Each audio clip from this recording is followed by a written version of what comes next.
Foreign policy looks external until you watch it in an election year. Then it starts acting like domestic politics with an international stage. The Iran file is a strong example because it sits where security, identity, ideology, and credibility meet.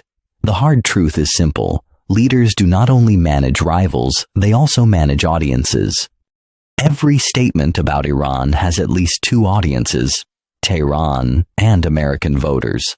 That creates incentives to sound firm, avoid looking weak, and present complexity as clear moral contrast. Campaigns prefer simple stories because simple stories move faster than nuanced risks. So foreign policy becomes narrative, and narrative starts shaping strategy. The Iran relationship carries heavy historical weight, hostage memories, regional alliances, nuclear concerns, and proxy tensions. Because of that history, even small actions can feel symbolic, and symbols are powerful in politics. One side can frame engagement as naive, another can frame escalation as dangerous. Since both arguments can persuade, the space for policy narrows. Elections also compress time. Politicians think in months, while geopolitics moves across years and decades. That gap encourages gestures, sanctions announcements, red-line speeches, and dramatic condemnations. The public sees decisiveness, but institutions carry the consequences.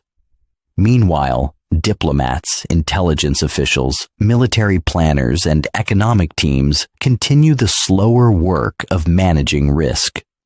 The difference between institutional tempo and campaign tempo creates friction inside the same government.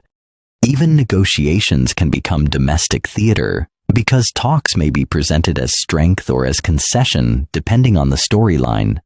Allies watch this closely too, because they must plan around American political cycles, so an election in one country can alter calculations across an entire region.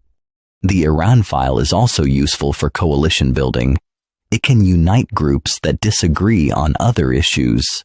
That makes it politically tempting, because an external rival can create domestic cohesion. But this approach has a cost. It can reduce flexibility when flexibility is needed most. When policy becomes part of identity, compromise begins to look like betrayal. Then the risk of escalation grows, because off-ramps become politically expensive.